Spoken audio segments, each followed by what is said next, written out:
ತಮಿಳುನಾಡಲ್ಲಿ ತಮಿಳಲ್ಲಿ ಮಾತನಾಡ್ತಾರೆ, ಕೇರಳದಲ್ಲಿ ಮಲಯಾಳಂನಲ್ಲಿ ಮಾತನಾಡ್ತಾರೆ, ಬಾಲಿವುಡ್ ಮಂದಿಗಾಗಿ ಹಿಂದಿಯಲ್ಲಿ ಮಾತನಾಡ್ತಾರೆ. ಆದ್ರೆ ಕನ್ನಡ ಅಂದ್ರೆ ಮಾತ್ರ ಧಿಮಾಕು, ಅಸಡ್ಡೆ ತೋರಿಸ್ತಾರೆ. ಇದೇ ಕಾರಣಕ್ಕೆ ಇವತ್ತು ಪುಷ್ಪ 2 ಸಿನಿಮಾಗೆ ಕರ್ನಾಟಕದಲ್ಲಿ ದೊಡ್ಡ ಆಘಾತವೇ ಕಾಡ್ತಾ ಇರೋದು. ಕರ್ನಾಟಕದಲ್ಲಿ ಕನ್ನಡದಲ್ಲಿ ಮಾತಾಡಿ ಅಂತ ಕೇಳಿದ್ದಕ್ಕೆ ಪುಷ್ಪ ಫಿಲ್ಮ್ ಹೀರೋ ಅಲ್ಲು ಅರ್ಜುನ್ ಆಗಲ್ಲ ಅಂದಿದ್ರು. ಕನ್ನಡಿಗರ ಬಗ್ಗೆ ಈ ರೀತಿಯ ಅಸಡ್ಡೆಯನ್ನ ತೋರಿಸಿದ್ದಕ್ಕೆ ಕರ್ನಾಟಕದಲ್ಲಿ ಹೆಚ್ಚು ಕಮ್ಮಿ ಪುಷ್ಪ ಸಿನಿಮಾ ಥಿಯೇಟರ್ಗಳು ಖಾಲಿ ಖಾಲಿ ಹೊಡಿತಾ ಇರೋದು.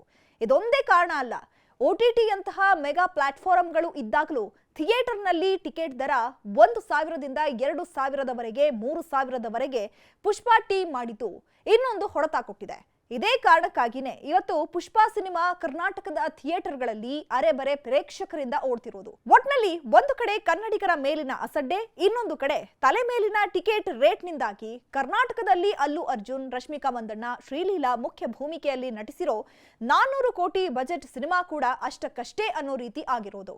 ನೋಡ್ಬೇಕು ಮುಂದೆ ಇದು ಸರಿ ಹೋಗುತ್ತೋ ಇಲ್ವೋ ಅಂತ.